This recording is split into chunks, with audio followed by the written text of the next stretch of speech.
You're watching News 3, the Southern Illinois news leader. Don't worry about it right now. Live from WSIL-TV in high definition. News 3 starts right now. He's in.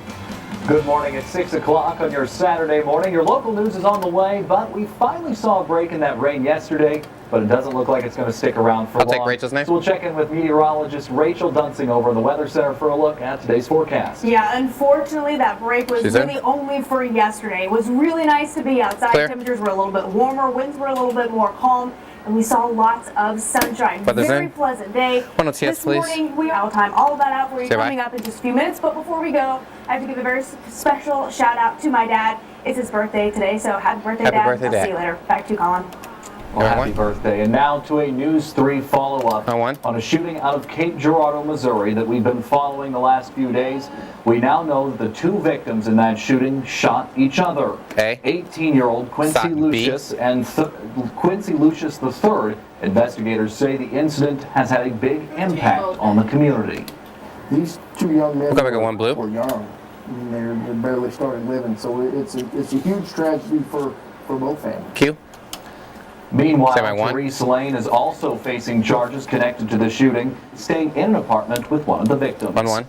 And state officials are warning about the use of synthetic marijuana. In Illinois, just this week, there have been 32 cases of severe bleeding reported due to the use of the drug.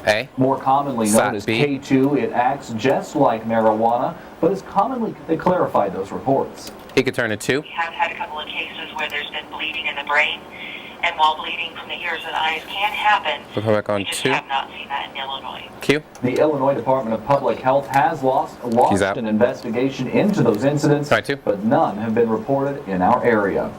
And President Donald Trump took to Twitter to attack Amazon again, this time for barely paying any taxes and what he calls abusing the Postal Service. But Mount Vernon city leaders say regardless, online shopping has hurt them.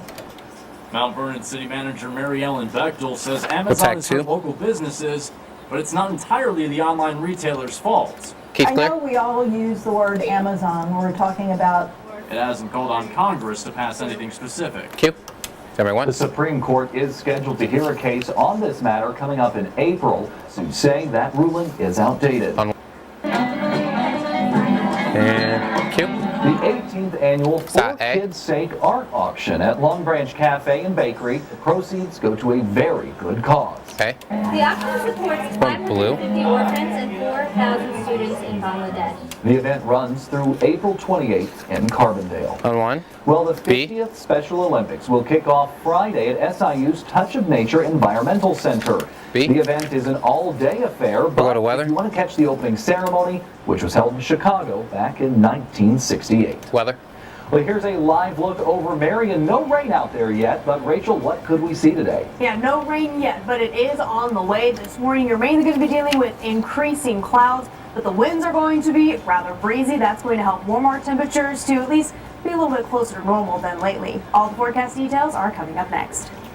And take it, Master. Now the highest orbit. And a few more thunderstorms Wednesday. We're right back into the 40s. Thanks, Rachel. Yeah. Well, Hurricane Harvey and Irma are expected to have caused nearly $200 billion in damage last year to a local fire department. When firefighters arrive in full gear making entry into a house, you expect the homeowner to be anxious until the real wrecking crews arrive. And local firefighters got the chance to practice their skills as well by using helicopters and transport supplies yesterday. The group included teams from the Shawnee National Forest and Crab Orchard Wildlife Refuge to firefighters on the ground during an emergency. If it's a situation where we can't drive supplies out to firefighters, it'd be a long line. This specialized training is required every 3 years to remain certified and requires 4 hours of training split between hands-on training and classroom work. And while the high school basketball season officially ended a couple weeks ago, that doesn't mean all the action had to stop.